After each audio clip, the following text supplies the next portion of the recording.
All right. Home Squad Sports back at you. Going right out of here. Top 6 games for Week 11. Got some news. Got some upset alerts, and we got some new segment. We got a must win. A prove it win. We got some picks for that. So got some new stuff rocking and rolling here. Really appreciate it.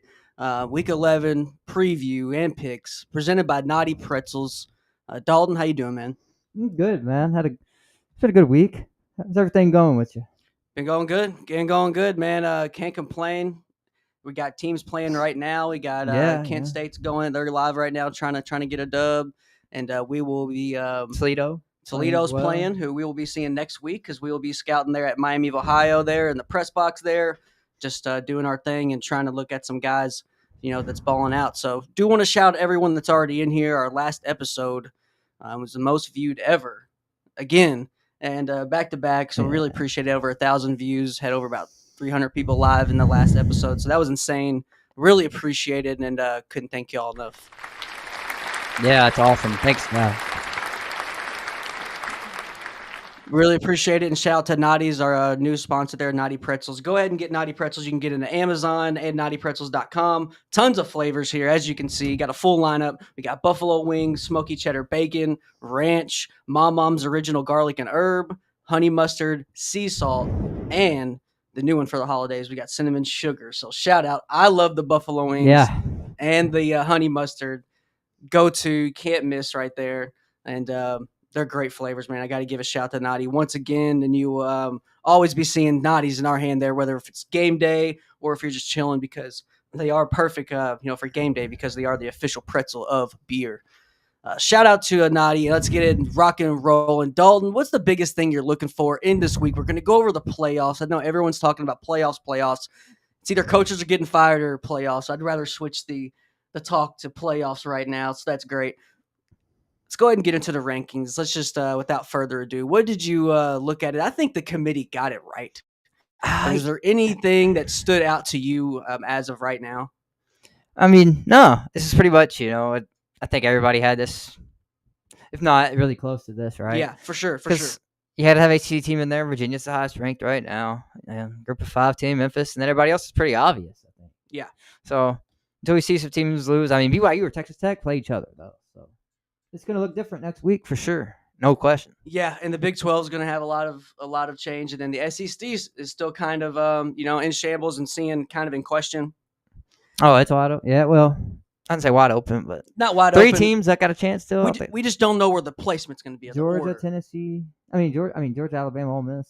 Yeah, Georgia's got a big prove it week. A&M too. There's 4 teams still got a chance, I guess, to win the conference. Yeah. Well, Georgia's got a big prove it week, in my opinion. I think a lot of guys have got a lot of prove it weeks. Now what do you think? Do you think They should have. They got Mississippi State. They could possibly lose. Mississippi State's been in every single ball game. We honestly should have beat them. I'm even just saying that. I know. As a homer. I know. It's not a homer take, I know. You were there. Huh? You were there. At the game? Yeah. I wasn't at the Georgia game. Oh, you were at the LSU game. Yeah. My bad. But still, last week we should have won. The LSU game we shouldn't have won. He threw 5 picks. You don't deserve to win any game. You throw 5 picks. Okay. That's true. That one we shouldn't have won. This game we got rigged by the refs. It happens a lot in Georgia games for some reason this year. It's already 2 of them. They're just not that good, but dang, they know how to win close games. Yeah, that's true. And that's a Kirby Smart coach team. And then Gunnar Stockton, if he has to score, he'll score. He might not score the rest of the game, but if he has to, it's like he's going to, man. I don't think they're going to win it all this year. It's hard to see him not making the playoffs. Yeah, at the beginning of the year, I thought they were definitely going to be out, and then I remember you saying that. They've grinded out so many wins. Gunnar Stockton, I think, is a little better than everyone thought, especially myself. So, do want to get them credit where credit's due. Nice. Memphis is showing as the G5 representative as of right now, but I think in that top 25, there's not even a G5 in right now. So, I think we're going to get some gripe about that. How you have a team in there that's not even in the top 25. It's so you gotta I you gotta get throw it. a little guy in there, man. I know. It's like in the basketball tournament, it's the same thing. A 16 seed wouldn't make it. Better teams are out. Yeah, but every time we see a G5, I know, but this is an anomaly. And last year, Boise played good. They almost won. I know, but we don't see a G5 team since this playoff era. We haven't seen a G5 team. If they are in the discussion, they're at least in the top 25. They're at least undefeated. They're in the top 25, and everyone's just saying, okay, I get they're undefeated. They just haven't played anybody. Well, Boise lost last year to Oregon, but they almost beat Oregon, if you remember. Yes. So everybody liked them already. And they had Ginty. And there's no Ginty this year, of course, in the group of 5. So, yeah. There's a team to get excited about. I mean, whoever's playing, I think they're playing to get demolished. I agree. Probably. I mean, North Texas, if they make it, their defense ain't going to travel. Navy, if they ain't going to make it, they play Notre Dame this week. Yeah. So we're getting slimmed down in the group of 5 too. Whoever makes it, I just don't think they got a chance this year, unfortunately. I mean, unless they draw Virginia, I agree. I could see Memphis might beat Virginia. I think Virginia is due for a loss anytime now. I think Alabama is going to be obviously a force to reckon with. Everyone's looking at Indiana, but BYU could look at here, and I don't know how they're going to fare in. Texas Tech, I don't think they're going to be in at the end, honestly. I could see BYU beating them. I could see Texas Tech could end up playing BYU 3 times. I think total, right? I guess if they play in the playoffs somehow. Yes. So if they play in the playoffs. I mean, I don't know about Texas Tech. I don't know. I think that if we're going to go ahead and talk about injuries, I think the committee's taking Louisville into the consideration about, hey, they're not going to have arguably their best player. I think It don't matter if they lose. they were my team to get in to win the ACC sleeper.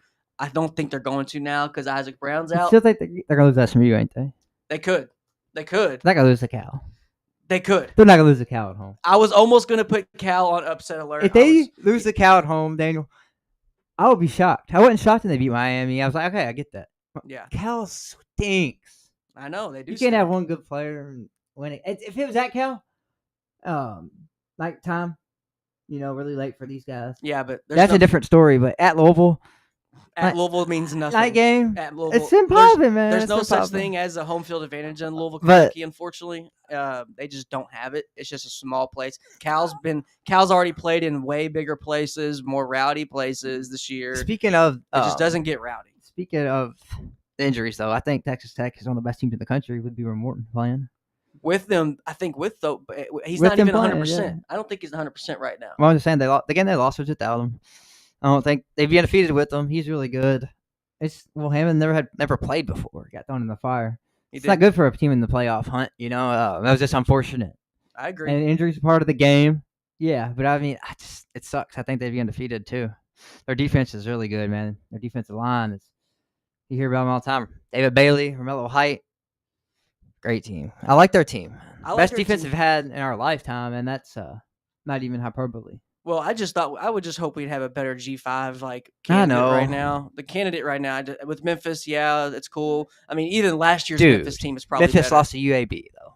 Yeah, I think Memphis. But injury again. Brendan Lewis was out. Yeah, They still shouldn't lose UAB though, huh? no, I think Memphis had a better team last year. Yeah, I mean, they were in. There was just a better group of 5 teams, though. It sucked. I know that's what I'm saying. So it's like they're just not popping off the screen, and I think it's going to hurt the argument of us having an expanded playoff because they're going to say if Memphis gets blown out, which they probably should if they make it. And they play Georgia. I mean, Yeah, I don't know. Georgia might not blow them out. They ain't blown any team out this year. Even Austin Peay. That's all I'm saying. Possible, yeah, maybe. They won't win. They won't win. But No, they I might don't be able think- to make it a 14-point game. But I just think if they get blown out, everyone's going to look back next year and say, well, just look at Memphis last year. We don't want this to get bigger and bigger because it's going to keep on happening. And then before you know it, we're going to have a star player get hurt in a blowout in the first round, yada, yada, which I do think there's a legitimate gripe, with that. So it's hard because I do like to see the expanded. I want to see more football. Give me football year round. But I don't want to see too many blowouts. Like I said, I think there should be a G5 playoff. You know what I think we should do? When there comes time for it, around conference playoff, we should make our own G5 playoff bracket and do like a sim or something. Because Yeah. I mean, I think that's going to actually this year's going to make that case. I think stronger. Why wouldn't you have a G5 bracket? There's already a massive pay difference in pay scale. I mean, we're going to maybe possibly see a G5 representative in the playoff that had a play game earlier in the year, like a game where they got paid by a big P4 to play and maybe got upset. But I don't know. I'm always trying to think of something crazy. I think that would be cool just for college football. I think it would be solid. Just have a G5 playoff and award that however you would do it. But let's get into some new segments here, Dalton. We got some upset alerts and some prove it games. Let's first get into the prove it games. Me and you first got to prove it. We picked one. You picked UCLA versus Nebraska. Tell the people why you picked UCLA as the prove it game this week. I would have picked this game if Raiola was playing, right? but he's out for the year. Nebraska got a freshman quarterback making his first career start. Yeah. UCLA won 3 straight, and they ran into Indiana. But we got to see which is the real UCLA team. Is it the one that won 3 straight? After they fired their coach, rallied around the new guy, balled out for 3 straight games. Or is it the one from the beginning of the year? They're favored in this game now. So there's expectations on this team. Can they live up to them? I think it's a big week for the Bruins, man. Big. They need to win this game to show progress. To be a bad loss without Raiola, I think. I agree. I think it could be definitely a bad loss or a great win. It's like you said, it's perfect slot, perfect team to put there for a prove it. Mine is Dan Lanning. I think it's a big one for Dan Lanning. Oregon is very shaky resume right now. They're going to be facing Iowa, who's a blue collar team, and guess what? It's going to be a rainy day. I know Ducks are good in rain. Is it? Yeah, but it's going to be a lot of rain supposedly at Oh, Iowa. I love that. Because that's going to make it a good game. I don't care. I just want it to be close. I know. It's going to be close. I agree. It's going to be it's going to be hell. How much does Oregon have to win by for you to be impressed? Great question. That's what I was going to have to say. They have to get a double-digit win. Have to. People got them on upset alert this week. I almost put them on there, but I can't do it because I'm a Dan Lanning guy. Yeah, I like Dan Lanning. I almost said them too earlier, but I was like, I just can't see them losing. I can't see exactly. Not against Iowa's offense. I mean, they're better than they have been in years past. I mean, Gronowski's doing the best he can. They just have no weapons on the outside. Yeah. And they don't have tight ends like they used to, man. The tight ends they used to have were amazing. Yeah. For like 10 straight years, 15 years. They lost that a little bit. So they just don't have the weapons outside to really threaten the defense. And if you did, these Oregon corners aren't too impressive either. So they already got like 2 corners that hit the portal. I mean, they already got a freshman starting, which is good. Yeah, no, it's good. It just shows you how deep they are, but that does come handy down the line. You never know when you're going to need that depth. They have guys hitting the portal already at running back, at corner. It's I don't know. It could get scary, or they could get a big sigh of relief this week. That's why I think they're perfect as well.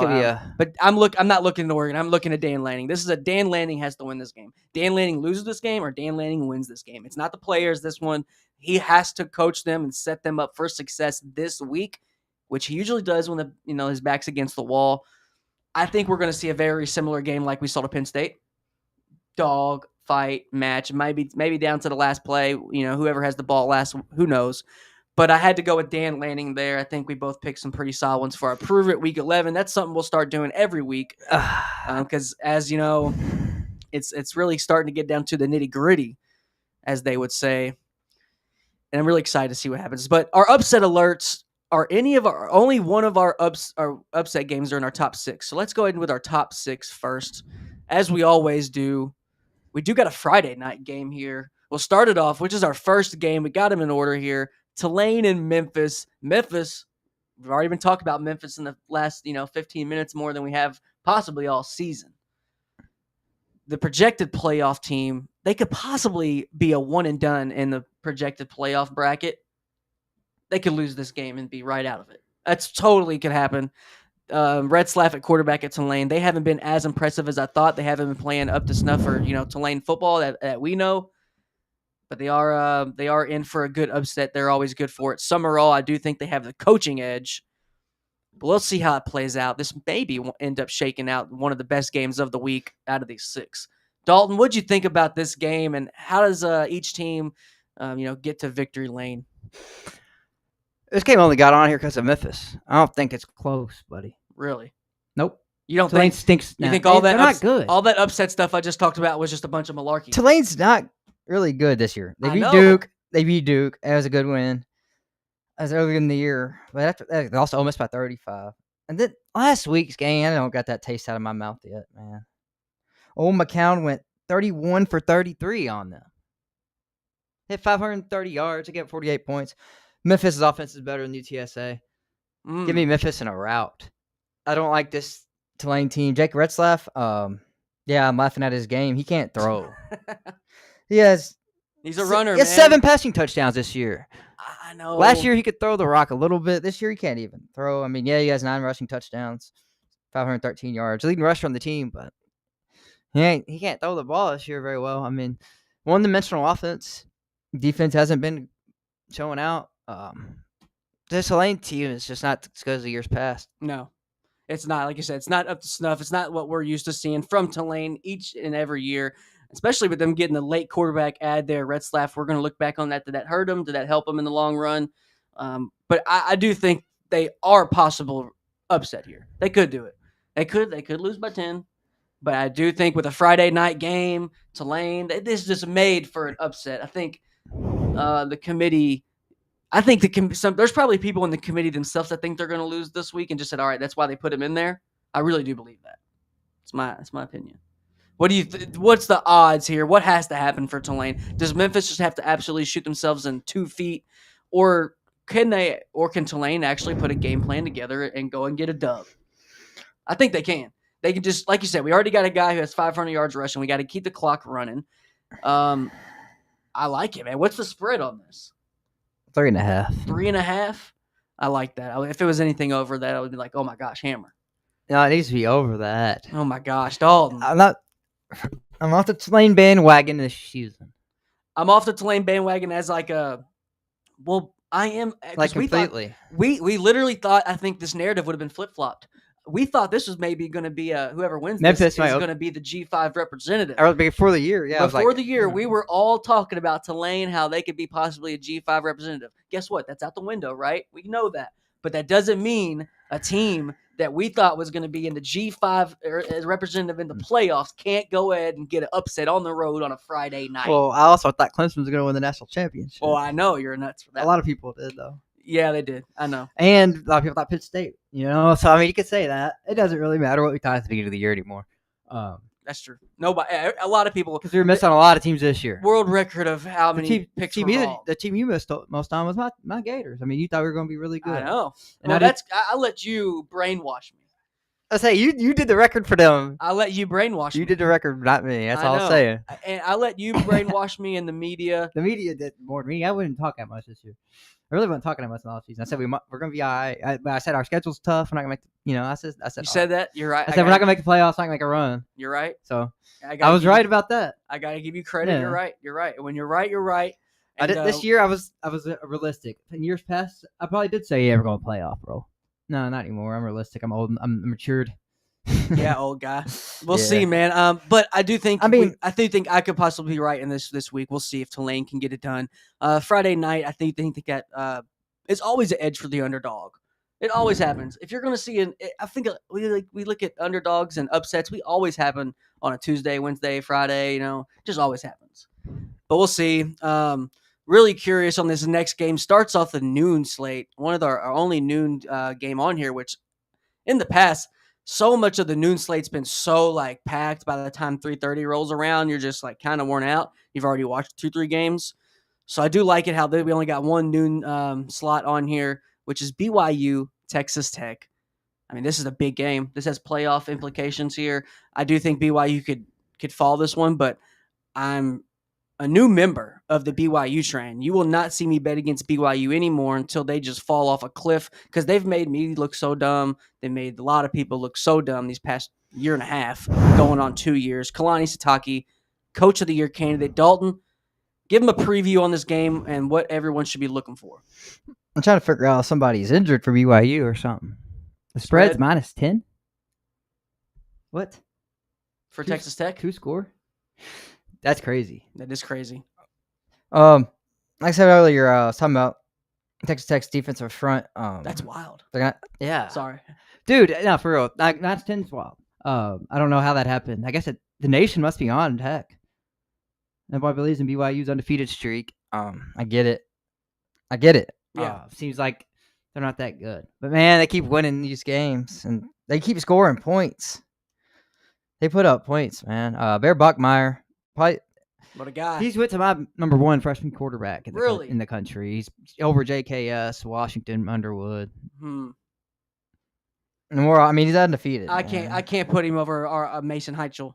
Okay. I can't put him over Pitt's quarterback Mason. You're right. He's undefeated too. He's a starter. Dog. He was on Gruden's today. He was on Wake Up Marshall today. I mean, his name's getting popping. I wish I put the video in here because me and Dalton got to see Mason Heichel throw last year at a high school camp in Elite 11. And the success is a little surprising, but he absolutely ripped it. He ripped it. But go ahead, tell him about BYU, Bear Brockmeyer, and what do you think? Man, very mobile guy. Efficient in the passing game, not too explosive, but he's got two really fast receivers. Chase Roberts, love Chase Roberts. Yeah, he's good. Dog. You seen him on Sundays? Yep. And then Parker Kingston, one of the fastest white guys you'll see in the nation this year, dude. He's just a speedster. Returned a punt last year I seen, and man, he's electric. That doesn't happen for the Creams. Exactly. Not punt returns. Oh, yeah, Gunnar Olszewski for the Giants. Shout out to him. But L.J. Martin, man, the running back from BYU, already got 800 yards this year. He's been a beast. The run game, the whole run game is really good. Him and Bachmeier together. Texas Tech's defensive front, though, like I said, David Bailey, Romello Height. Yep. Lee Hunter. They're gonna have to play their best game to stop this BYU offense. So over/under on here, 52.5. I like that. I like the over on that all day. I like the over. I don't think these teams are going to be. I think there's going to be a lot of third down conversions. I mean, we've seen the minimal punts the last 2 years in college football. We're probably going to see that this week. A bunch of these teams are going to be going for it on fourth. It could be a little bit low scoring, but man, I love a 35-42 game here. I love a 35-42 all day here. 38-35 all day. I mean, hopefully, if Eva Morton's healthy, I want to go with Tech. But it is weird seeing these teams play with like it being daylight out. I mean, you're just not used to seeing BYU, especially BYU, playing outside of 10 p.m. Yeah, weird start time, 11 a.m. there. So both teams are probably going to be coming out slow, I think. So it might be lower scoring than you think. That's a good point. Yeah, BYU's 10 a.m. for them, and then 11 for Texas. So it's early game for both teams. They might come out sluggish first half. So I can definitely see it being lower scoring than you think. But either way, I'm going to go BYU here. BYU? On the road. Man, I can't bet against them right now. They're going to lose a game probably, right? They're not going to go undefeated, but hey. I don't know when they're going to lose. This could be the week, but I don't know why I don't trust Texas Tech, even though they're really good. I don't trust them either anymore. They're good at every position. I did for a couple weeks, and then I'm going to go with you on BYU on that. I think with them, they're a 10-point dog, 10.5-point dog right now. That's Vegas saying they know something. I mean, they know something. They think it's going to be a rout. They might not think they. I feel like it's kind of biased on the time, really, honestly. I just don't think a lot of people have. I don't know. Why would it be a 10-point game when they're so closely ranked? We're getting down to the back half of the season. I guess they just think the freshman quarterback's going to crumble, man. He's finally just going to, crumble, which I could see. I could see it. I know it's so tough. I mean, Texas Tech, you could just sit there and just be real methodical, real boring, and just get the job done. But then again, turnovers always, changes that, and BYU always takes advantage of that. Give me Texas Tech. I'll go out on the limb here. I'm also with them. Yeah, I don't feel good about BYU, man. Let me. Yeah, just barely.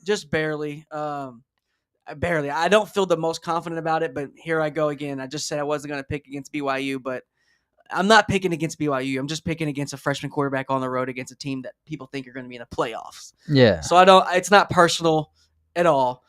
So sorry, any BYU fans. I know we've gotten some flack from some fans on some Arizona State, but hey, it's the name of the game. We'll see how it plays out. Let's get into this next game, who is an awesome game. Marcel Reed's one of my favorite quarterbacks in the nation. He loses up to 7 pounds per game. He eats up to 3 pounds of candy on game day. Yeah, he's got some crazy high fast metabolism to where this dude is. I feel that. He's just he's just hard to keep on weight. He's running around. He's accompanied by the best O-line in college football, in my opinion. Unpopular opinion, but I do think that can Missouri get this done here? I think it's going to be a tall order for them. I know they have the home field advantage, but what do you think? Oh, if they had Bo Pribula, I'd probably take them. Because A&M's they're not going undefeated, dude. They're not, but their schedule's just not. They're been that crazy. They're losing this game, or Texas. If Pribula was playing, they lose this game because Missouri is really good. Actually, they should have beat Alabama. They had that game in the bag. Really? Are they really good, or are they just they should have beat Bama, dude. They're just well coached. I think they're they're above average team, well coached. That's my opinion. I think that. They got good players, though. It always comes down to Jimmy's and Joe's, though. It's just hard for me them to be even with Pribula, they're just playing really good right now. Texas A&M. And I know we're not used to seeing that on a consistent basis from Texas A&M. they're the opposite of a consistent team for the past 5-6 years, for more, maybe more. Yeah, more. I mean, Even since during Johnny Manziel era, they Yes. weren't that good. Yeah, and then They still lost a lot of games. They fell I don't out. even think they made a BCS game with him. They were really good his freshman year. I don't think they and made a BCS game still that year. his last year, he was pretty much mentally checked I out. remember freshman year, they beat Bama the next week. I had to play Florida. I was like, everybody was talking about Johnny all week, and then we went and beat him. So I like Johnny Manziel because we went 1-0 against him, and he was great. So. Johnny Manziel and Mike Evans duo, and then on the opposite, you didn't even really have to look away your TV because you had Myles Garrett. I mean, it was a freaking team, bro. No, they have Von Miller. Von Miller, that's what it was. Yeah, Myles Garrett was older. That's what it was. I mean, younger. Yeah, Von Miller. I mean, yeah, oranges and apples there. I mean, it's all dogs. Super Bowl champs, and I love seeing Mike Evans and Manziel. But like you said, they've pretty much fell off since then. Man, they've been close. Sumlin era wasn't good. But... Jimbo had his spots, but Jimbo era was a failure. And then, overall, yeah. Yeah, and then now they got Elko, who I've had some questions about, but I got to give him some credit because even with I won't say easy schedule. No, nothing's easy in the SEC. But they don't have the hardest schedule, and for them to still be undefeated, that's unlike A&M. Give me A&M starting off the 3:30 slate with a dub over Missouri. Who you taking, Dalton? I mean, this team, A&M's actually, I like them a lot, but they're slightly overrated. Nobody's talking about their schedule, actually. They had the easiest SEC schedule possible. I know. They beat Auburn, Mississippi State, Florida. I know. Arkansas, LSU. How many of those 5 schools fired their coach? Oh, 4 of them. Good point. The only good win's Notre Dame. They have one good win all year, and that was the early Notre Dame. Not good. That's why I'm not sold on this team yet. Yeah, they beat LSU by a lot. They blew them out. They beat Florida by a lot. They're doing what they're supposed to do. But the Arkansas game scared me. They almost blew that game. Only won by 3. Yeah, and that's with the interim head coach. I mean, I'm just not sold on him, man. If Bo Privilege was playing, I'm taking Missouri all day. But he's not. Matt Zollers is a freshman making his first career start against Texas A&M, against Cassius Howell in that pass rush. So I'm going to ride with A&M. But you're not confident in it. I'm confident, yeah. But confident, it's just I'm confident because Matt Zollers is playing, yeah. You're pretty much, except outside of maybe UK, do you think they lose to any other SEC team this week? I mean, what do you think? Auburn? Missouri? I wish Auburn and Texas A&M was playing this week. I know we got Auburn to talk about at the last game. Oh. I wish it was Auburn and A&M this week and Missouri Vandy. Who would A&M lose to this week if they played them? They'd lose to Texas. They'd lose to Alabama. And they'd lose to Georgia. Okay, this is perfect segue here because we are in the halftime here of our top 6. So you're saying, okay, I did say it was a easier schedule, which I do think most people are saying, but let's go ahead and when look you at said that. I didn't know it was that easy. Yeah, let's look at the playoff bracket. And so they're not worthy of a 3 seed. Who would you put at a 3 seed over them right now? Would you put Ole Miss above them right now? I mean, Ole Miss has had some tough games. They still deserve the 3 because they're undefeated. And they're still in the SEC. So they still deserve it, but I'm just saying I'm not sold on them. Okay. Like personally. Yeah. Doesn't mean their resume doesn't deserve it, but you beat one ranked team and that's all. And that's why I think they are the kings of the second tier in college football this year. They're among the top of the second tier along with Miami. You know, I just think it's pretty much right now Ohio State, Indiana, and Bama. That's it right now. I really do think it's a drop-off. Is it a huge drop-off? I don't think so. If Texas A&M beats Texas last game of the year, then I would love to see A&M and Oregon square off. That'd be a fun game. But we'll see because Oregon, man, Oregon could definitely be a 2 to 3 loss team going into the. I mean, it could get ugly for Oregon, man. This week is really huge, which I am excited to talk about. We can't talk about it until we have the game in the way, which is Duke and UConn, who snuck into the top 6. I will say right here, I went on a limb and said they have to be on the top 6 because people, you are about to see a quarterback showdown. If you caught me on the Draft Professor, we broke down Darian Mensah, him as a pro prospect, hell of a pro prospect. If you want to watch a guy throw a ball in a telephone booth, I mean, back against the wall, tiny pocket. Marcel Reed does that, but as well as Darian Mensah. Darian Mensah does that. He gets on the move, but he stops, resets his feet, and delivers a great ball with anticipation. You're going to see a lot of that. But tell the people who Darian Mintz is going up against Dalton. I'm very surprised because I thought you would have put this game. You would have wanted this game to be in here. I thought you would have been tooting your horn and banging your drum to put UConn in here because UConn's got a very talented quarterback, and tell people about him. That's on, man. This guy's the most underrated player in the whole country. 22 touchdowns and no picks, and it ain't like you don't have yards, dude. He's got 2,500. You have more touchdowns than Mensa too. Mensa has only about one, but he has more yards, less picks. This guy's freaking Less picks by what? 2 or 1? 2. Okay. That's only has Darian Mintz has got 21 touchdowns and 2 picks. Yeah. Okay. 22 and 0. We are going to see a quarterback battle. But sorry, go ahead. Skylar Bell too, one of the best receivers in the country. This UConn offense is freaking fun. I don't think you've said that ever our whole lives. No. I mean, they had Donald Brown. Donald Brown went to the Colts there. He was a solid running They back. went to the Sugar Bowl or something that year. Yeah. They were nice that year. That's it. Donald Brown was rigged in college. But Besides that, they won. Okay, that's it. And it stops there. It's the best UConn offense we've seen in a long time. They just put 30 points on the board every game now. The last 4 games, they really found their rhythm. The only reason I didn't pick this, because I just don't think they have enough defense, man. I mean, we see when they played a good Syracuse earlier in the year. I mean, they even gave up 44 to Delaware, 37 to Rice. That's just, Duke's probably scores 50. Like 49, 52. A good quarterback can do amazing things. I mean, Fignano's going to try his best. He'll probably score 35. I know. 38. He's going to try to keep him in the game. The reason why I think the ball might bounce their way a couple of times is because Duke doesn't have a lot of great receivers. Their coaching is spotty. There's, a great quarterback. You make up for some bad coaching a lot of times, but sometimes that bad coaching definitely it shows. I think it's going to show. I think he's got a lot of scheme issues there with Duke, and talent overrides that, which makes close wins they shouldn't be. So I think that's what it could be this week, man. I think UConn could definitely put up a fight, man. I really do think that it could be a great quarterback duel. What was the other game we were thinking about putting in here? Virginia. But Virginia, man. Yeah, just because they might lose. They lose any game they play. I know. Wake Forest beat SMU, so they can knock them off. If anybody hits their head and falls in a coma for all of Saturday, you wake up and someone told you Virginia lost, you'll never be surprised for the rest of the season. But I don't know if I'm fatigued on Virginia. I'm really fatigued on Vandy, but we'll talk about them.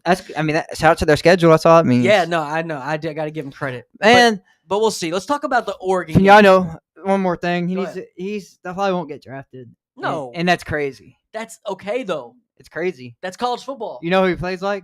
Who? Joe Flacco. Really? Just 15 years ago, he'd probably go first round, bro. Like, no cap. First. Well, yeah. Trust me, I'm a quarterback guy. I want to see 33, 34, 36 teams in the NFL. He doesn't move. He's not mobile, so. But you got to fill out the roster. That's what sucks. He'll make the team. He'll be a Luke McCown guy in the NFL. I think he should be. It'd be a Luke McCown guy. Great long career. Move around. If you don't turn the ball over, they're going to give you a shot. Right. Yeah. If he's not turning the ball over, he's playing at FBS level. He's playing. He's throwing for yards. Right. He's throwing it. He's playing a decent conference. I mean, you got to give him credit. And we'll see what fight he can put up against Mensa. But let's get into the Ducks here. This is arguably one of the best games as well this week.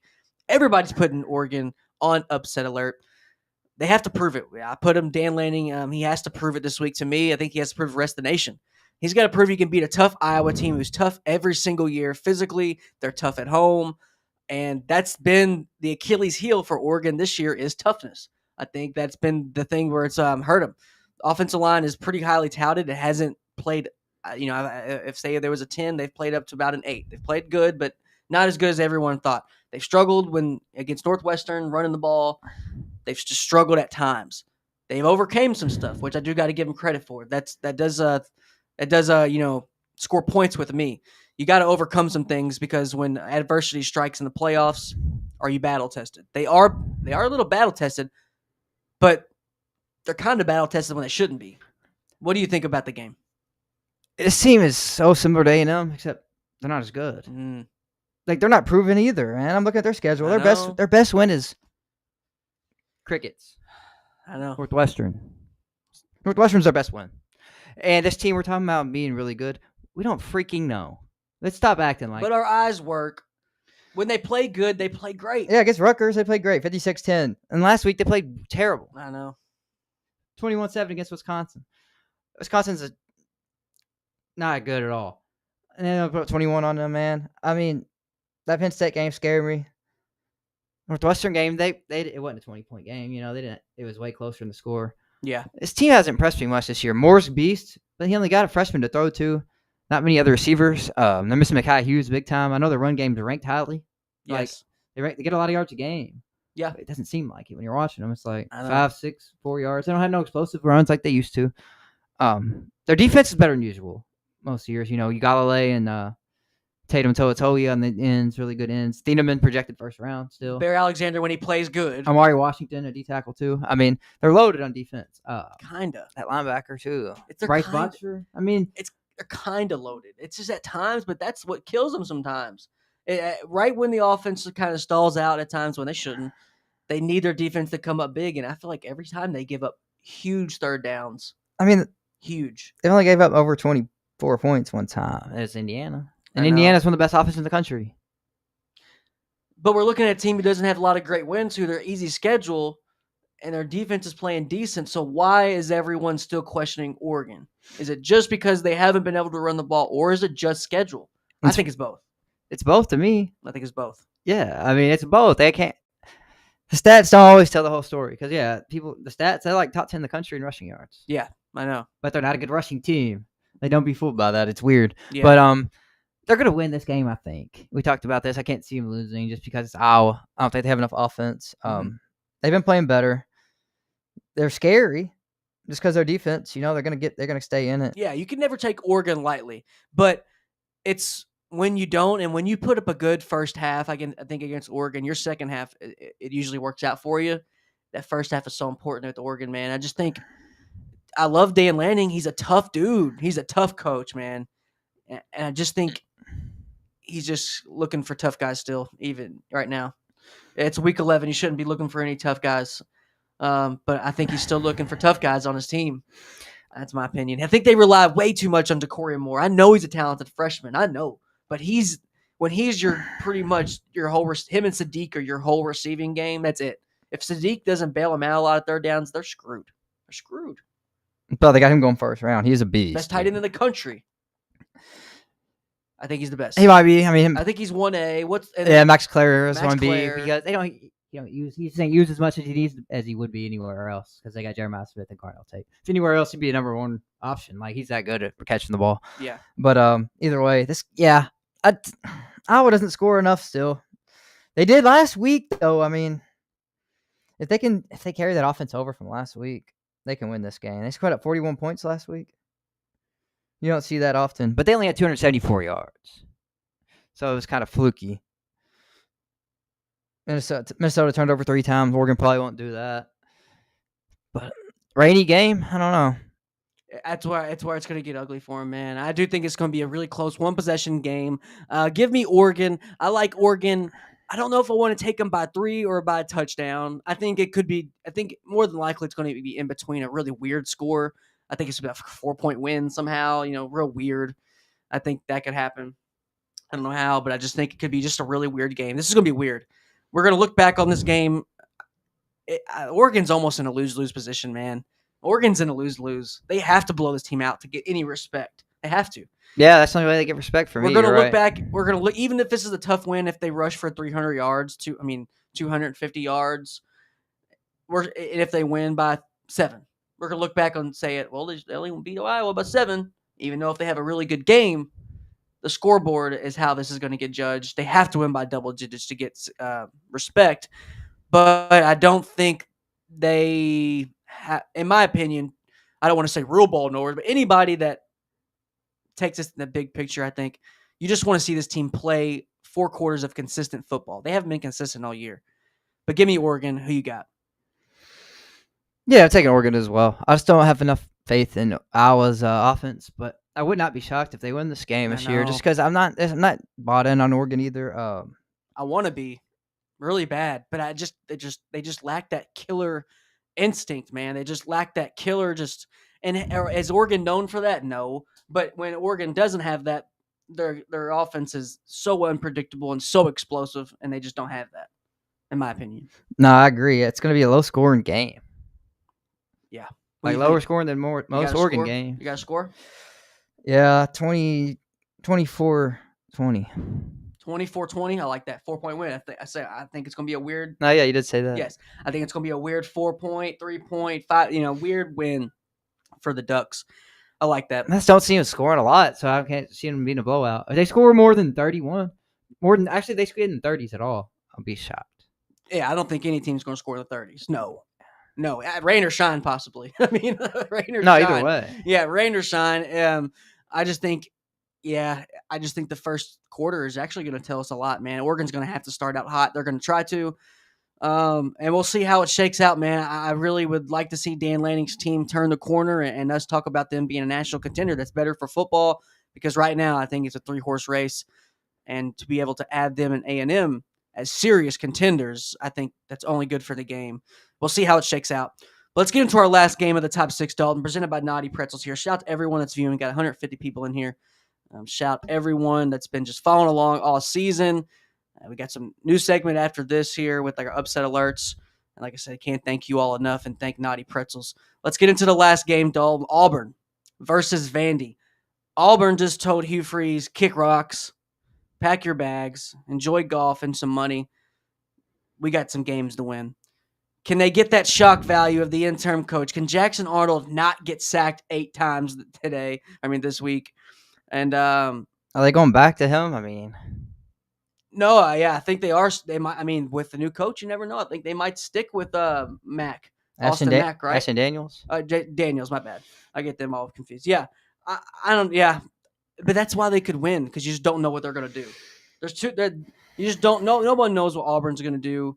But can Pavia do it? You picked against Pavia last week, which was smart, but it was smart, but.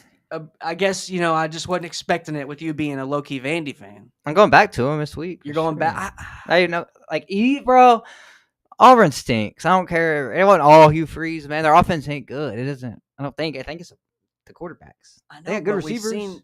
We've seen time and time again, as soon as a team fires their coach, they get a dub. It'll be close. Like Florida almost beat Georgia. It'll be close. Yeah. They won't win. Auburn's just, man, Eric Singleton, Malcolm Simmons, Cam Coleman. All them three outside is crazy. I love Cam Coleman. Nobody can get them three the ball. That's sad. You hate to see that. If you're going to have a bad quarterback, let's run the ball. Let's have some decent tight ends. And, let's have some wide receivers out there that are blocking. But guess what? We have playmakers out there for Auburn, and they can't get the ball. Singleton, who was at Georgia Tech last year, would probably love to be back in Atlanta. Man. Catching balls from Haynes King, and maybe they wouldn't have lost if they would have had Singleton. Well, it wasn't their offense's fault. I had him as a potential that week, though. I mean, I don't think they win either with Singleton. Man, their defense gave up 600 yards. Yeah, Haynes King went for 500 himself, and he still lost. Yeah. I don't think it was. It wasn't. Singleton would have had to play corner to help win that game, but I feel bad for him, even though I know it's NIL. You make your own bed, transfer portal, yada yada. But on paper, man, that was a great move. But Jackson Arnold just never set them up for success. They're already dipping in their bag, and we'll see who they roll out there at quarterback. What do you think they're going to do? I wish they'd roll out the freshman. Deuce Knight, he's already taken off all his Auburn stuff off of social media. I know, but he's still on the team right now. I know, but I think it's an unspoken kind of red shirt thing. Like, I'm not playing. Yeah, I guess. That stinks. He's gone. Auburn's cooked. I know. And they were down to Hugh Freeze and Deion Sanders for their coach. So I wonder who Deion would be in that same position. Probably the same. Probably. I mean, we don't know for sure. Probably better. He would have a better quarterback. He would have been good too. He probably would have had Travis Hunter at Auburn and Shadur, but that's it. And he'd be right back. Him and Hugh Freeze are they're very similar in coaching. You think he would have been able to recruit there better? I mean, I don't know. Same. It seems like he'd be a great recruiter, but the same. I don't think he is. You pull off. I don't know if they would have had Travis Hunter and Shadur at Auburn. Who knows what would have happened? Who knows? Yeah, I know. Who knows? That's true. Who knows? Because they would have got some better transfers. Their offensive line would have been definitely Last year would have better. been a good. Last year would have been they might have been really good. But yeah, Coach Prime's just lost it, man, and it sucks. Oh my God, the last 2 weeks, 100 point or 900. It's like 100 to 14 or something. Yeah, man. I followed Mac McChesney, obviously, big fan of that guy and former Buff. him and all the other alumni are talking, man. They're like, man, we don't know. Something's got to change now.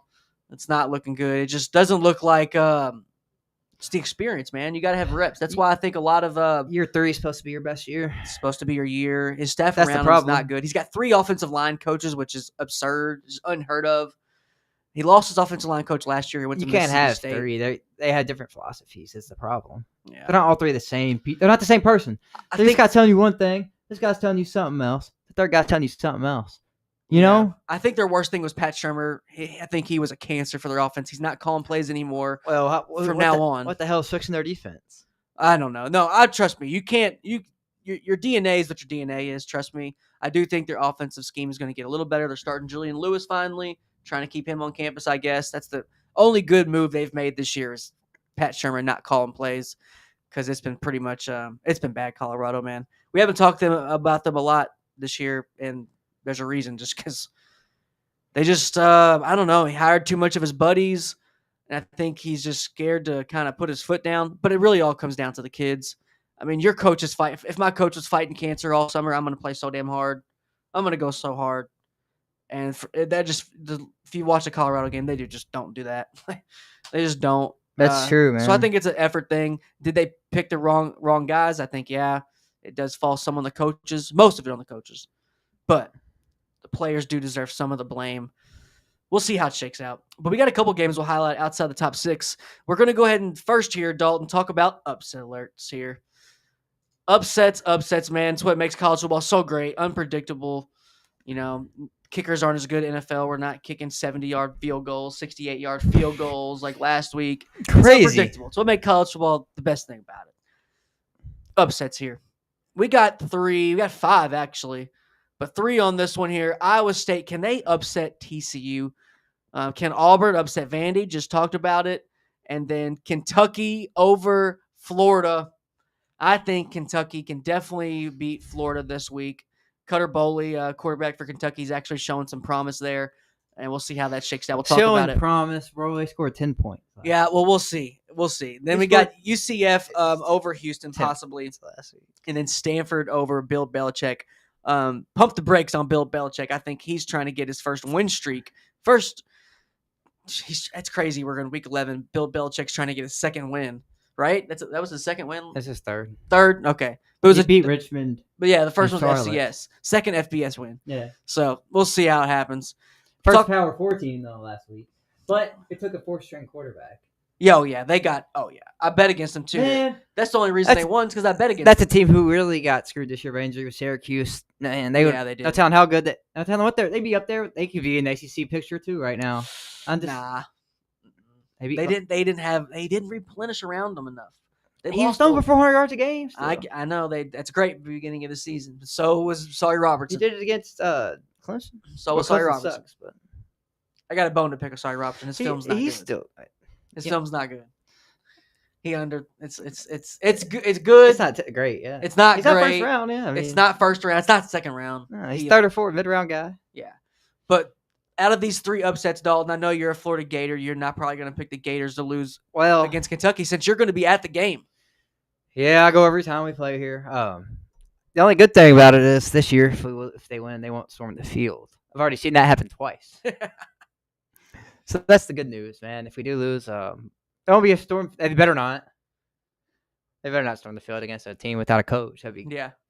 But they could beat us. They could. I just think after we played last week against Georgia, if we play that same way, we were gonna win for sure. We're way more talented than them. Hell yeah. Our talent showed last week until the very end. So if we're just going off talent, Florida would have a few more wins. Yeah. But it's just all about schemes, situational, on the road. I mean, somehow. Kentucky got momentum. Yeah. Only reason I like UK has beat a lot better Florida teams at home. I just think they could. Am I crazy? No, they could. Especially off an interim coach, man. I mean, they might do it. But Lagway could easily just throw for 300 or just shit the bed. Throw 5 picks again. What do you think's gonna happen? I Give me your prediction, man. Low scoring win by us, 20-13. Our defense is balled last week. I like that. Kinda. I kind of like it. They might win though, but I really hope not. I don't know. I mean, obviously, hope not. Yeah, you've seen. I mean, I've seen it too many times. Just gotta win. Yeah, So I know. I can talk shit on the way out. I ain't got to do that in a while. Are you looking forward to eating anything in Lexington? They don't really have a lot of great food there, huh? I don't even know where we're eating. That city not great. It's not nice. It's nice. It's okay. It's like nice. Yeah, it's though. clean. Yeah, It's really clean. It's nicer in Louisville. Yes. Not as much to do. It's nicer. I guess. Is that nicer though? Does that make it nicer? I mean, it's just a college. It's mostly a college town. Yeah. That's true. SEC, most of the schools are, man. Yeah, that's a good point. Yeah, that's how that's meant to be. They built this town around the college. Because it's Most been of there these- so damn long. And they've only, they've run out of real estate. They expand so much. All right, so let's go ahead and go up top of the list here. We just talked about Auburn versus Vandy. I think Auburn can definitely get it done. Won't beat a dead horse there. Anytime you make a coaching change that, either gives a shockwave to your team or it pretty much lets them know they're left for dead and they pretty much just ride out the rest of the season. People stop playing, hitting the portal. So I think this week's a prove-it week for all that. If Auburn goes out there and gets blown out, you're going to see Auburn guys hit the portal, start sitting out. But they could go to Nashville. Is it Nashville? And get the dub. And where's Vandy play? Nashville. They both play? Or Purdue? Oh, Indiana. Yeah. I always get them. I hate those teams. West But Lafayette. I do, but I will give Vandy credit. These last couple years of Vandy, I like a team that says, hey, we're trying to get good. We're not trying to settle for less. When you have a good coach here, Clark Lee. But Auburn could get it done, man. I don't know. Iowa State's a really good one, though. I think this is a shoe-in for the upset out of all these three. I like Iowa State over TCU all day. Really? I'm not a Hoover guy. It's just because I'm not a Hoover guy. The only thing I like Hoover is my vacuum. So I that's just my opinion. I think I'm just a little biased on TCU. Iowa State needs a big win. I mean, they just need one. Rocco Beck could pull some heroics. What do you think? No. No? Iowa State stinks this year. But They lost 4 a straight. broken clock is right twice a day. They lost Dalton. 4 straight already. That's what upsets are for. This is the meeting for upsets. They're usually bad teams. You're right. It would be And upset. yes, this is the reason they're upset because they're not good. But they haven't been playing good. Like most upsets, you can see the team. Oh, they're playing better the past couple weeks. This team's playing worse the last couple weeks. That's all I'm saying. Yeah. They lost to Arizona State with Jeff freaking Sims back there. They lost to Colorado. That's all I'm saying. They lost to Colorado. All right. That's only 3 weeks ago. Colorado. We've seen what happened since Colorado. All right. The 2K Colorado played since. It's a hot take. Hey, That's if upsets. you're right about that one, I'll give you that. But man. I think I'm going to be right about one of these. I just don't know which one. All right, this is year 3. All right, that's fair. I mean, they can't. Rocco has somebody to throw to. I know. There's a lot of quarterbacks like that. And you would never think that's the case. You would think, all right, if I'm a wide receiver, if I know a team's got a good quarterback, I'm hitting the portal, I'm trying to get to that good quarterback. You would think they. I mean, Blows my mind. It's there's not that many good receivers out there. Why wouldn't you want to go hit the portal? I don't know. That makes no sense to me. they got 2 portal guys, but neither one of them's. Like Duke. Been Look as at Duke. good. Duke should have a lot. They got of one really good receiver. Who? They got one good guy. Duke. Underrated, really good. He got 800 yards already. That's because it's one option though. Cooper Barkate, Harvard transfer. Somebody's got to have the Dog. yards. Dog. But yeah, you're right. If he's showing out, but I have a sneaky guy on our freshman standouts here in a minute. But let's get into our last 2 upsets who might possibly happen. Let's see if these sound crazy as well. UCF over Houston, Stanford over Bill Belichick and the Tar Heels. I love the Stanford one just because Bill Belichick, he's totally lost me. Just in all ways, all shapes and all forms. Not. But then Andrew Luck running Stanford's just weird. I didn't got to defend that one, right? Like That's hard. Can both these teams lose? they got to defend this pick. Stanford stinks. North Carolina stinks. Stanford has a good win though. They got one good win this year, so I'm going with Stanford.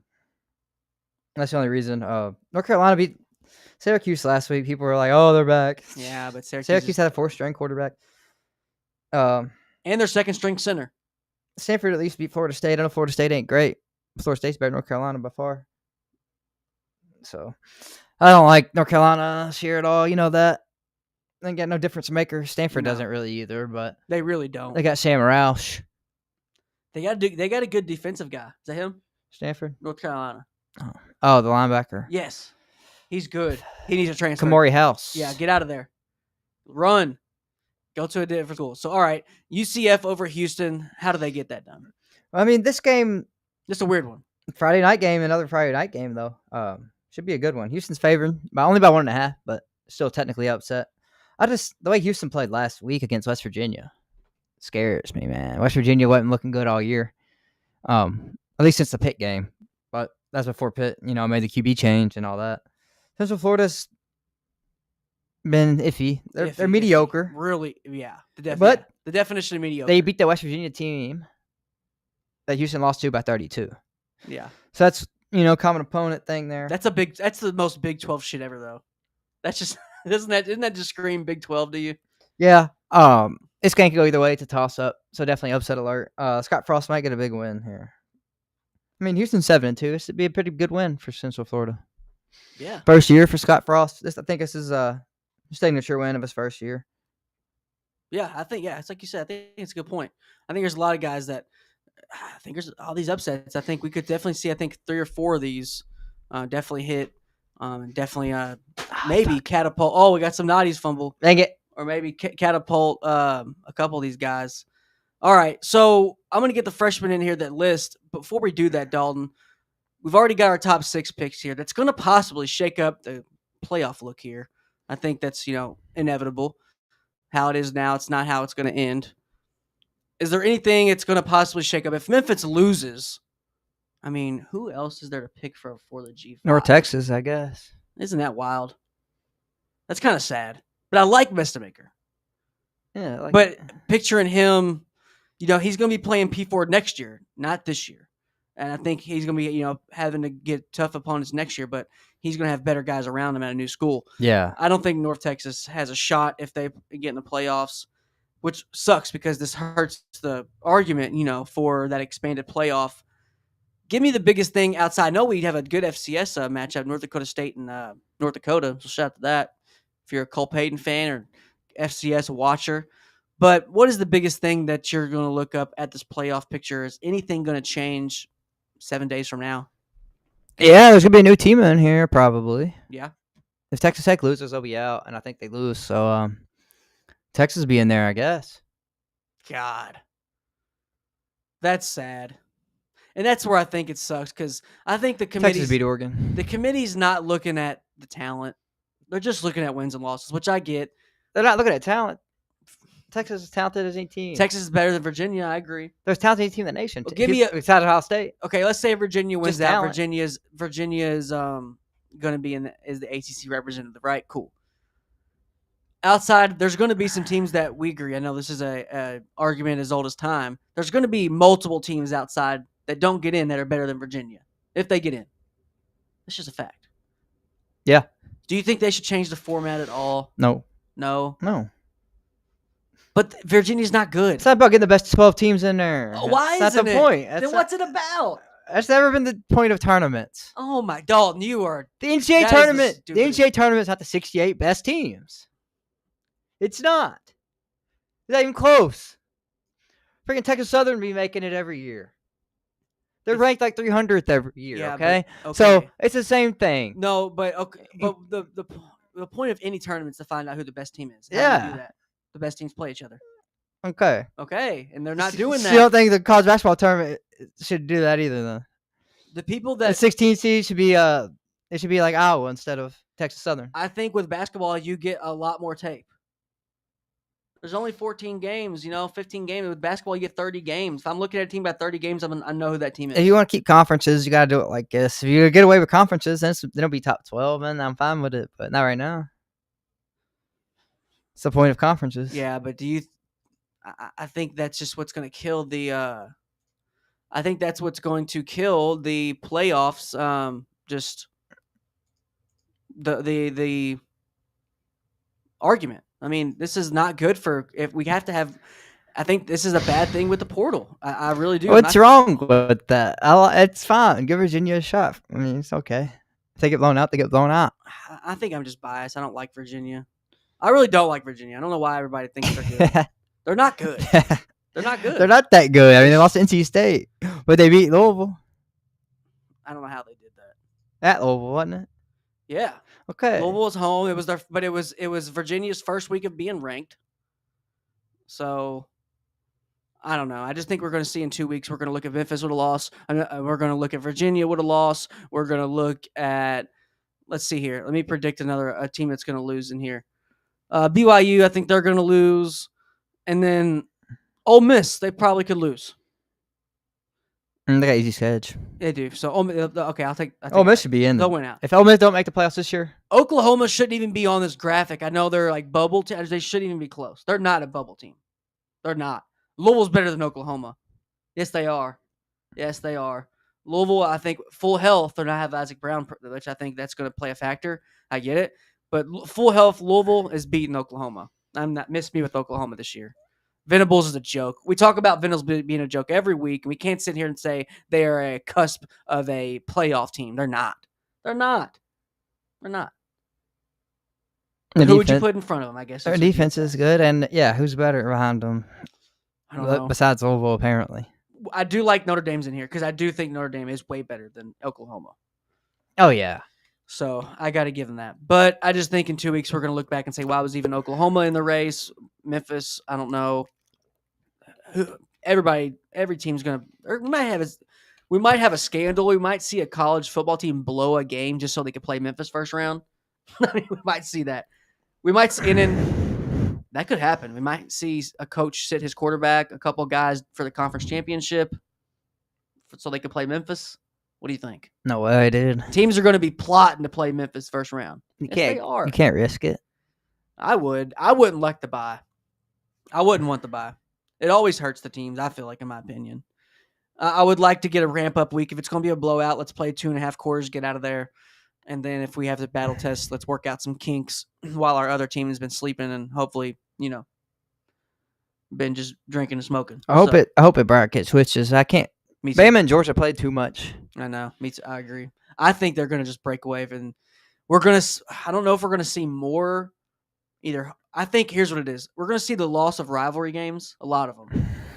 There's a lot of rivalries that have the team that's won the most, they've kind of eaten the other team where they have just no shot now. And it messes up a lot of scheduling, I think. I hate to say that, but I do think we're going to see less rivalry games as it goes down. That's the reason we saw, what's the team that played the conference game, but it wasn't conference game? Virginia NC State. That's why they did that. They said, hey, they don't want us to play each other. We want to play each other. Let's do it. And out of conference. We're going to probably see that more, I think, in my opinion, because rivalry games maybe being that thing where rivalry games aren't conference games. Well, yeah, Florida ain't going to play. We got to play one of our rivals every year anymore.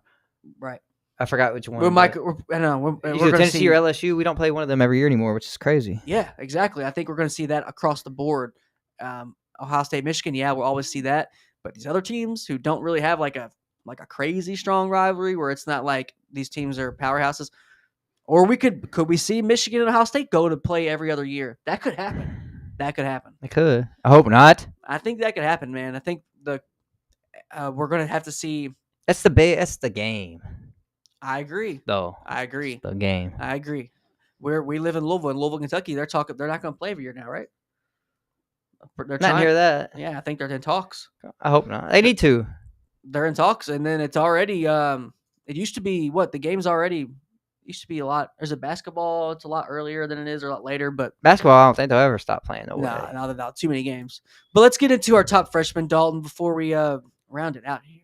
We got a list of some freshmen people aren't talking about. Some guys. Not the top necessarily. No, because those are talked about a lot. Guys that under the radar. Guys that people should be talking about. If you're not talking about them, you will. And that's just kind of, I guess, our job here is to show you guys who we think are gonna win you over if they haven't already. Let's go with our first list here. Quarterback Scotty Fox, a guy we saw at Elite 11 last year in high school. Absolute rip it up. He's got a big game this week against Colorado. I think he can get the dub. He's about to move back to back. I think he could. I think he's going to. Scotty Fox is going to get the win against Colorado this week. He beat a ranked team last week. Shit, he ain't worried about Colorado. I know. But with Colorado having some changes in the personnel, and they might have a jolt. We'll see. But this could be a big confidence game for Scotty Fox, and we'll see how he played good last week, man. He did. Proud of him. He's the, I guess he's only the 5th or 6th true freshman starting now. So he wasn't a huge recruit either. No, 3-star. Yeah, 3-star guy committed super early, committed under Neil Brown era. Then stayed with Rich Rod. Rich Rod comes in, honors his scholarship, which is a really big sign. That's always a big sign that he's a guy. And he got so much bigger in the on-off season. Yeah, it's like, all right, I got this long snapper he's signed, or this linebacker, or this corner, I'll keep you. But when it's a quarterback, if the head coach wants to keep you, and he's throwing you on the field, that just goes to show he liked you all along. So shout out to Scotty Fox. Let the people know who rounds out the rest of this list, Dalton. Oh, Fasusi, man, starting left tackle at Oklahoma, SEC ball. Come on now. True freshman. Come on. Was a 5-star, number 9 overall player, so it's not completely unexpected. But man, he's a left tackle too, not even right. So he's out here blocking the toughest guys every week, and he's doing a pretty good job of it. I mean, most people haven't heard of this guy. That's a good thing for Yes. linemen. That means he's doing his job. He ain't getting beat every play. Or who this guy was, man. That Fasusi guy, we got to replace him. Yeah. Yeah. So shout out to him, man. It's really hard to play SEC as a freshman. Any position and offensive tackle, that's all right up there with corner. Yeah, hard as it gets. And then they've already had to go through quarterback change midseason with injury. So you already had to face defenses blitzing more. That's what, pretty much any defense does when you throw a new quarterback out there. They're going to see more pressures, more, just stuff at you, more looks you haven't seen. And he's been dealing with it pretty well. Yeah, man. Excited to see him in the future. He's probably first round draft tackle in 2 years, man. Hell yeah. Then we got Kale Ellis, center. That's your guy here. 17 years old. Starting for Auburn right now. We'll see what he can do this week. I did see him he had a low light last week, but he's had a lot of highlights. He makes up his minuses with 2 pluses. That's what they say you got to do, especially as offensive lineman. And it's center, man. It's one of the hardest ones out there, and shout out to him. And shout out to running back Bo Jackson, who's next on our list for Ohio State. You know the name just from the history of the game. Bo knows. Well, guess what? There's a new Bo Jackson, and this dude's a baller as well, playing the same position for the Bucks, trying to get his ship, trying to get back-to-back for the Buckeyes. But as a freshman, he's trying to join in on the action and be a contributor for a championship team, which is crazy to say. I mean, we have freshmen showing out all across the nation, especially on this list, but only a couple teams who were shown as a true national contender, and Bo Jackson is on one of those teams. What do you think about Bo? He's not the feature back yet. They don't really have one, though. It's kind of a committee right now. But he got 105 yards last week against Penn State on only 13 carries. 6.5 yards per carry this season. He's electric. He's going to be, this guy next year in 2 years, he's going to be, Ohio State's finally got it back again, like, really good back again. Yeah. That's going to make him be more dangerous, dude. That's true, because they really haven't had a last year they did. In a long time. I forgot they did last year. Yeah, actually. They had 2 last year. Yeah. But that was only for 1 year, though. Travion, so, before that, it's a while. But this guy, man, he's going to be a problem. 13 carries, 105 yards against Penn State. Penn State's disappointing, but they still got a lot of defensive players on that defense. A lot of NFL players on that defense.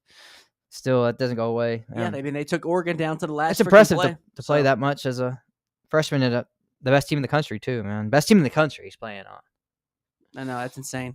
I know, that's exactly. I mean, if you're going to look at value as a coaching standpoint, if you're going to play young guys anywhere, it is probably going to be at one of the running back, little corner maybe, but doesn't take away from anything he's been doing. Shout out Bo Jackson. And I think if you're a championship caliber team, if you don't have a guy who's first round, but I would even say if you don't have a guy that's like a bona fide top 15 pick, you better have a committee at running back. I mean, it's just smarter in my opinion. It's even smart when you got a first round running back to keep him fresh. So yeah, I don't think they need to have a premier back in order to be successful. I don't think any team should, unless you have a premier guy who's already kissing babies and signing autographs. So the next one we have here is wide receiver Vernell Brown for your Florida Gators. Let the people know about Mr. Brown. Yeah, this guy, not great, but I think that's more of the offensive scheme. And DJ Lagway's struggling. 60 yards a game, it's solid. But he's electric, dude. After the catch, this guy is just so wiggle, really fast. Had some huge catches this year. Plays way bigger than his size. He's only 5'11", 180. But he can go up and win jump balls. He can win down the field, win underneath. He should do everything receiver, man. He's going to be really good if we get a quarterback. I don't know who our quarterback's going to be next year, but hopefully we can keep this guy. We got to keep this guy. Yes. Operation retention. That's why you're seeing so many coaching changes right now, because they just want to keep the guys who is already on their team now and who they thought was going to be on their team next year, trying to keep those guys committed. So it's a tall task, man. And then, hey, you got to do this thing called win games and still have games every Saturday. So it just goes to show you what goes all into a program and all the things that have to go right just to get wins and just to really roll out a team that's even competitive in this day and age. It's I know when you're an SEC school, you're gonna get some decent guys off the rip just off being that, but it's still hard. Still hard with this NIL deal and having to kind of present yourself to these recruits and to these players in a way you haven't had to ever do. It's like, yeah, it's the old times is the coach pretty much just has to win you over. As soon as you sign the letter of intent, he's got your ass. He gets to treat you like shit. And you're hating your life for the next 4 years because if you transfer, you got to sit out a year. Most kids don't want to sit out, but that's all changed, obviously.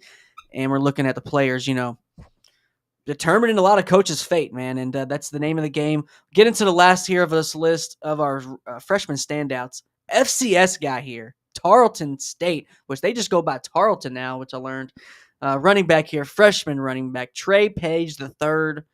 We've featured him on our X page and because he's been showing out, but still showing out to this day. 7.5 yards a carry. I mean, 7.5 a carry for a freshman. I don't care if you're a D2, FCS, what level.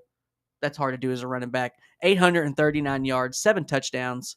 So shout out to him from Atlanta, Georgia. Probably going to be on a bigger program next year. FBS, G5. Who knows? Who knows where Trey Page goes? But Trey Page is a guy you're probably going to be hearing down the line, and you can kind of get a leg up and get the early bird special on Trey Page. Let's get into the next set of players here. The last set, Dalton. Tell people about Chaz Coleman. Yeah, Penn State, their defensive line really good. Danny Dennis Sutton, Zane Durant plays a lot. Zariah Fisher, but this guy's got collective rotation really quick. Basically, when he stepped on campus, really impressive for a freshman to play defense, even with the down year Penn State's having. They don't do that, man. Other defense is always loaded with vets. They're always really good, disciplined, and it's hard to get on the field. His numbers aren't great; don't stand out. Yeah, 1 sack so far. But impact. 6 tackles, but the fact that he's on the field and he's really set the edge well in the run game is where he's showing up. And his future's really bright. If he stays there, who knows now? The new coach going. He could be one of the biggest portal guys this year. Portal guys are just going to get us crazy bag NIL just to keep them there. We'll see here. We got teammates here. We got D lineman and a DN here. Zahir Mathis, a DN. Oh, these guys they're excited about. Huh? I'm excited about these guys. Oh, yeah. And then we got Sidney Stewart. Tell them about the tandem there the Terrapins are having to deal with in the offensive lines that face them. I mean, Sidney Stewart, 6 sacks as a freshman. God. Zahir Mathis, 4.5 sacks as a freshman. 10.5 sacks combined between these two freshman DNs, bookends. Wow. I know they want to fire Mike Loxley, Maryland fans, but dude, you got to stay with them. You got to stay with Mike. I think with his recruiting class this year, Malik Washington, these two guys. Give him another year.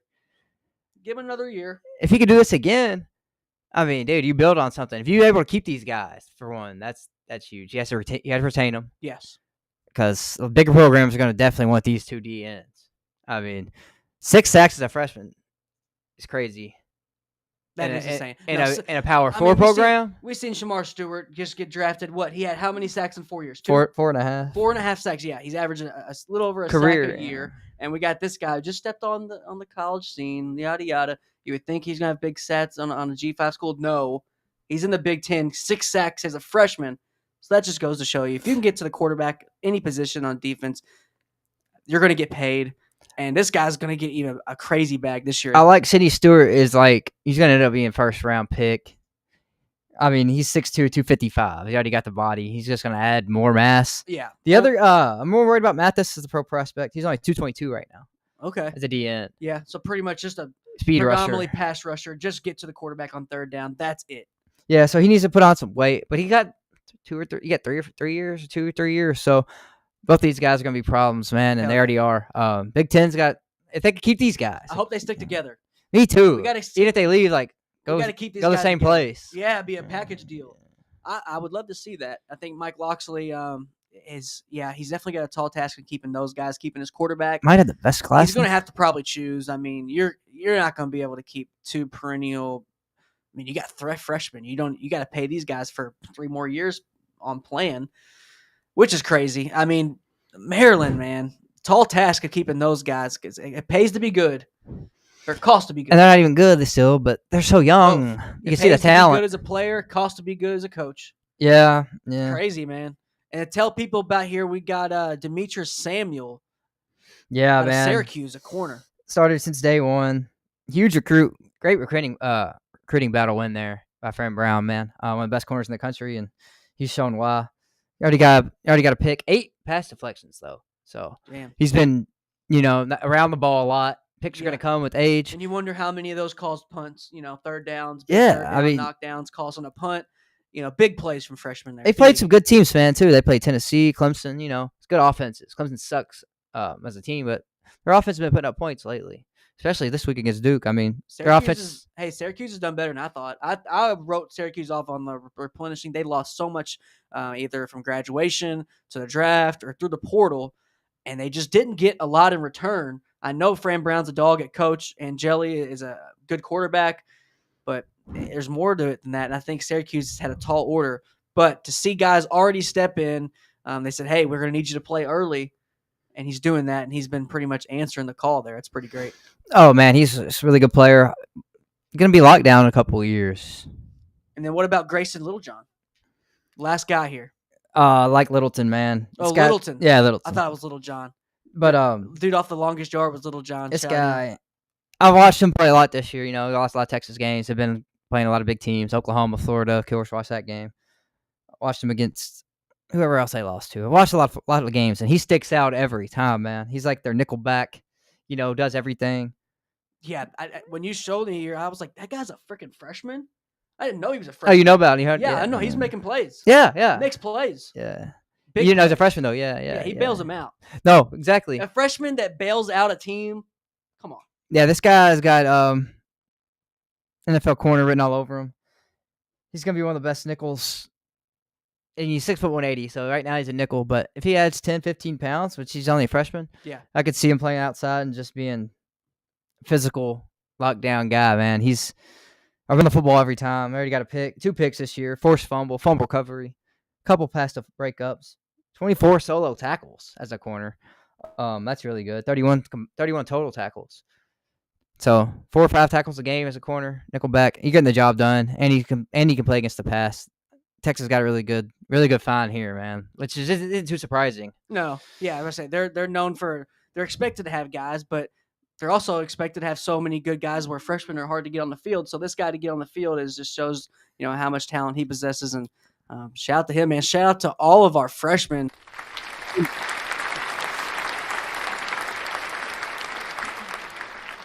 And we will see if there's any more freshmen that add here on our radar, on our watch list, because we're always looking. We have guys that so soon now. I mean, last year with guys at our camps that we saw, we're like, oh, we're going to see those guys play one day. Well, one day is already here for Mason Heinchel. One day is already here for Scotty Fox. And then we have another guys on our radar that are going to be just churning out. Tavian St. Clair. What's going to happen with this guy? What's going to happen with our boy Jason Wright at Buffalo? He's probably going to maybe start next year. There are a lot of guys that we saw in this last year and a half camp cycle are going to be already starters or starters next year. Man, if there's one game I could change this year, it'd be the West Virginia Pitt game. Should have been Fox versus Heinz, though. Instead, it was Holstein versus Marchiol. Yeah. So, Heinz versus Fox would have been a game. Hey, it was still a game with the OT, but it was ugly. 17-10, Pitt beat West Virginia overtime. West Virginia beat Pitt. It would have been like 38-35. Yeah. It would have been a game. I watched the interview with Heinchel with Gruden today. Gruden interviewed him. I'm like, all right, he's getting the love now. This is great. And he's showing love to his teammates, man. Heck of an interviewer.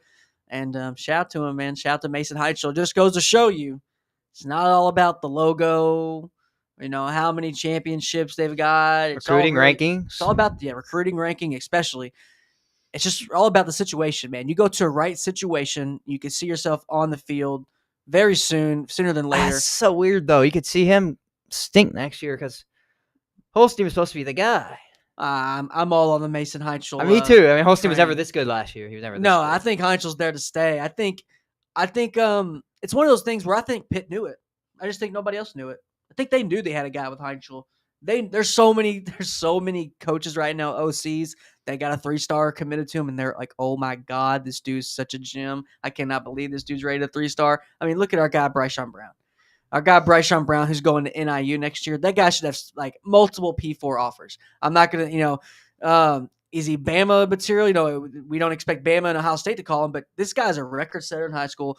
For him to be going to NIU, I mean, they must be thanking high heavens that they're getting a guy like Oh this. man, he's gonna be good. Yeah, and he's got a big playoff game this week, and cannot wait till start churning out the recruits every single week. I mean, as soon as we start going to the camps and college football starts winding down, that's when it heats up for recruiting for us.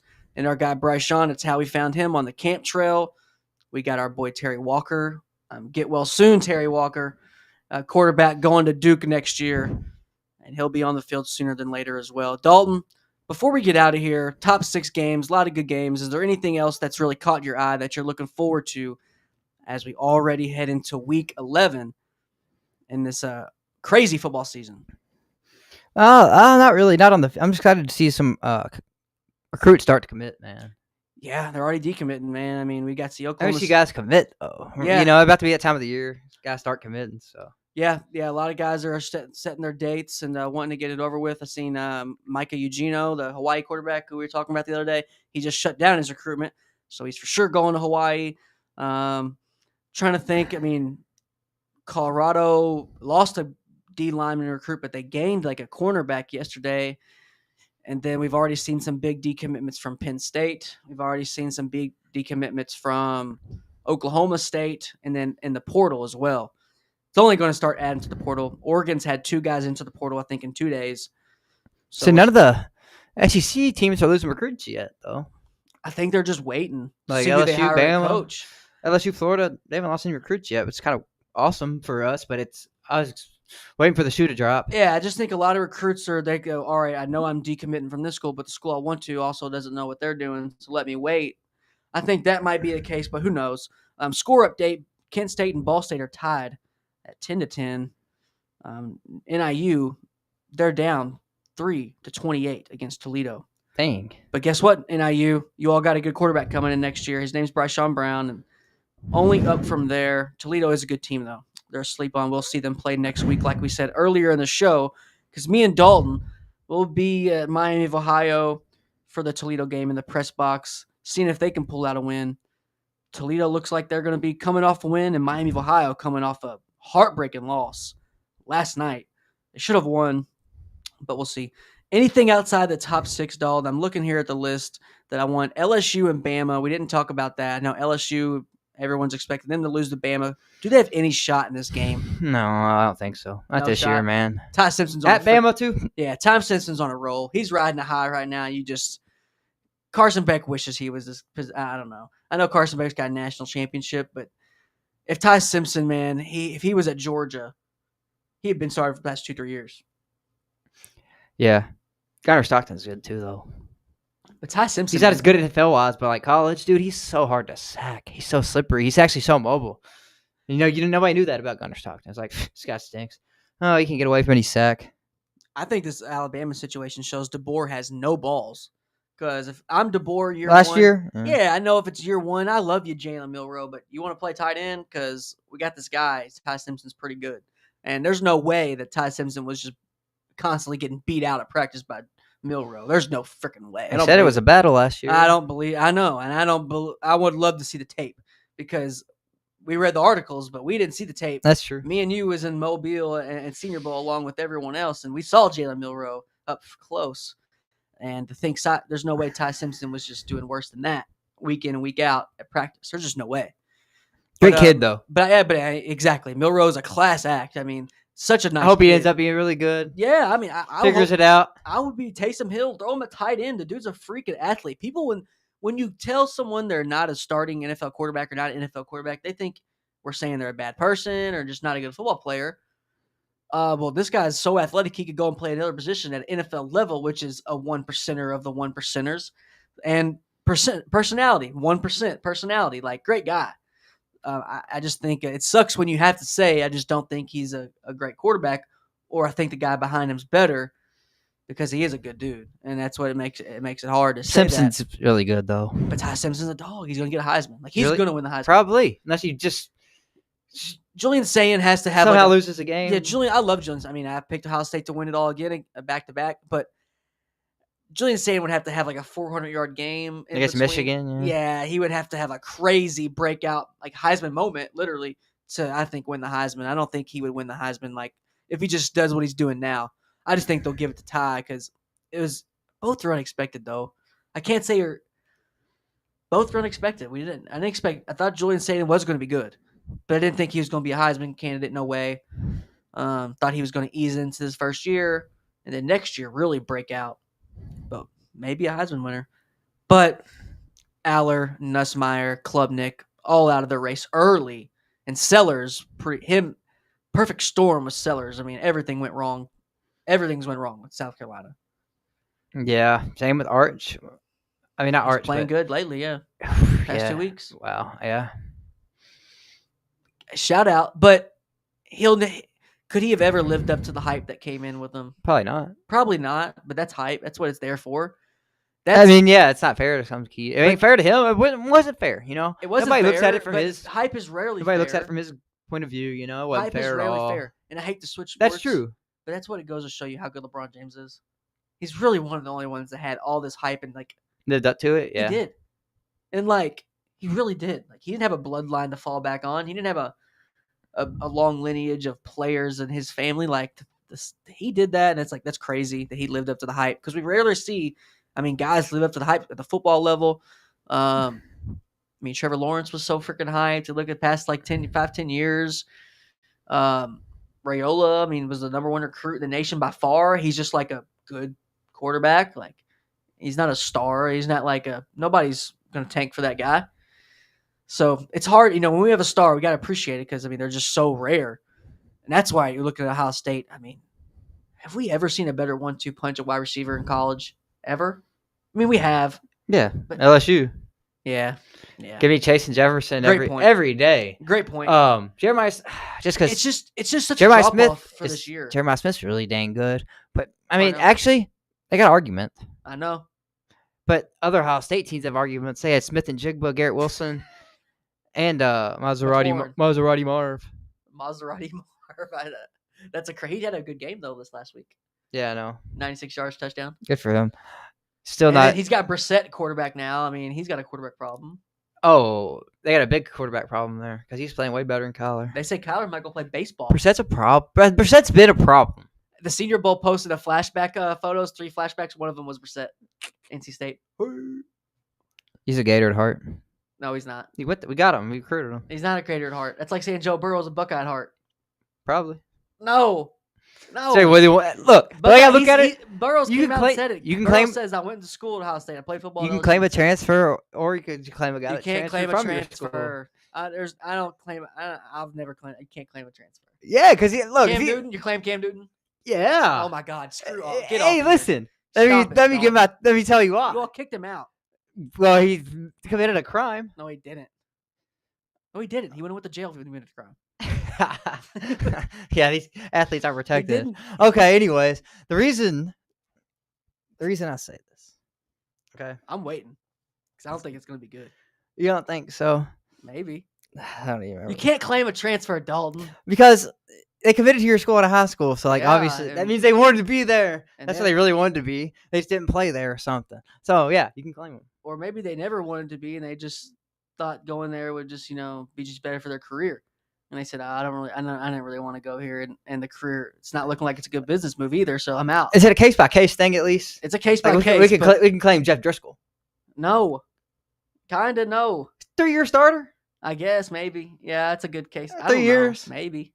But who'd you kick him out the door for? Some bum. Exactly. I can't So- remember. Exactly.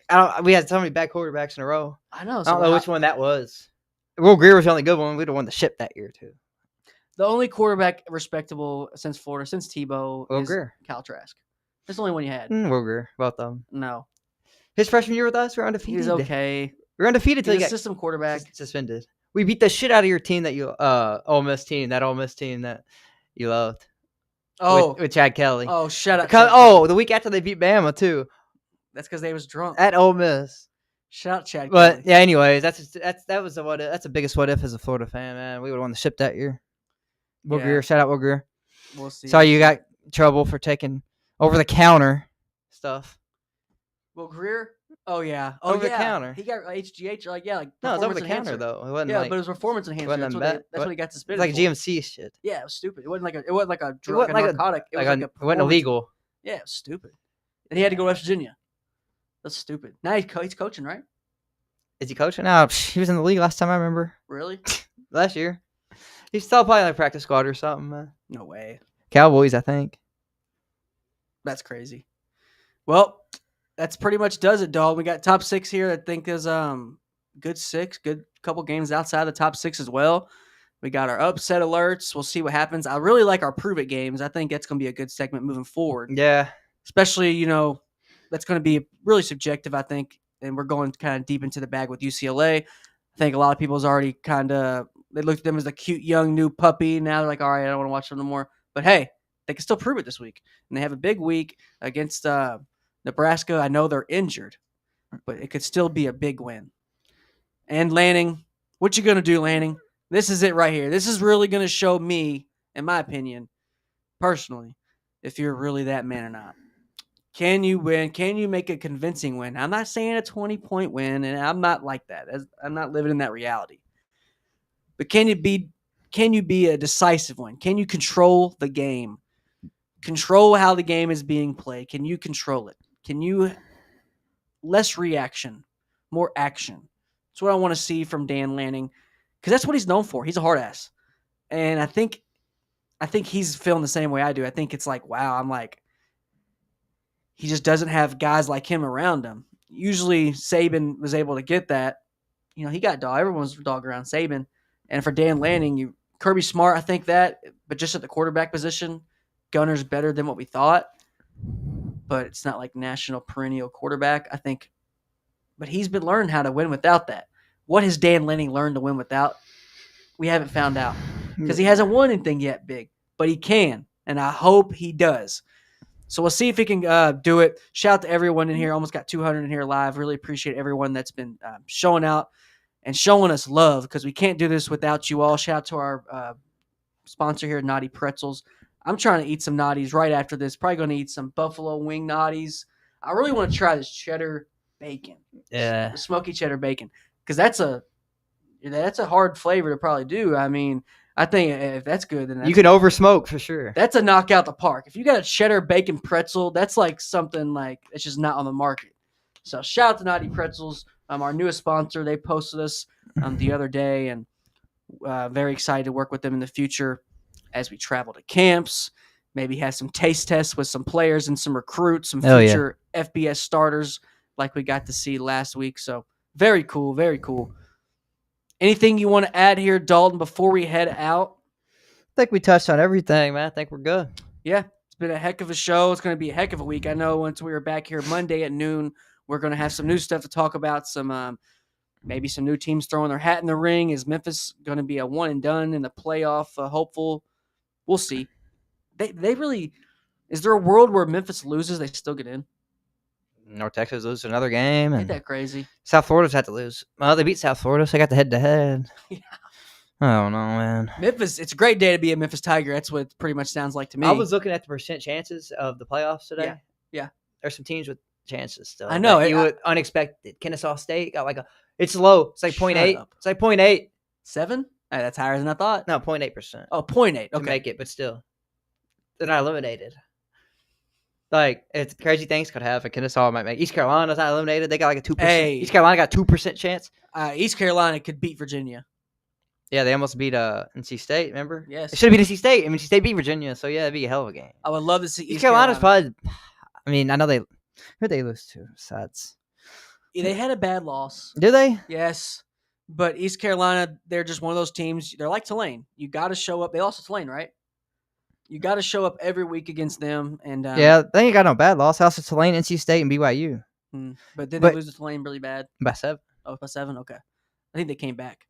But, yeah, pretty much does it for us. The show. Well, we're going to have some guests here on pretty soon. Our boy Will is going to be coming on in the near future. Start working with him some more. Great talent there out of Nashville. He covers a lot of SEC. And he's a baller. I will be on Bill Carroll's podcast tomorrow night. Shout out Bill Carroll. If you don't follow Bill Carroll, he is pretty much an encyclopedia when it comes What to time? sports. I don't know. I think 8. But I'll post it out, and I think it's 8 o'clock tomorrow with Bill Carroll.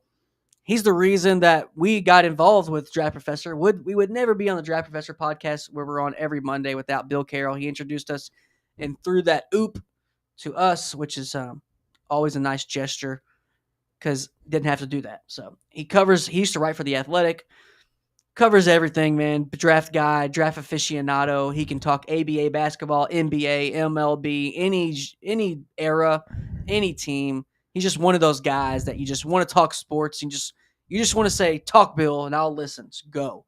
I'll learn some stuff. I'll get the notepad out. Hopefully to have him on soon. And once we get him on, that'll be a heck of an episode because I would love to see Dalton and Bill talk because you haven't met Bill, unfortunately. Because I haven't been on a show with Bill since over a year, I think. Almost a year.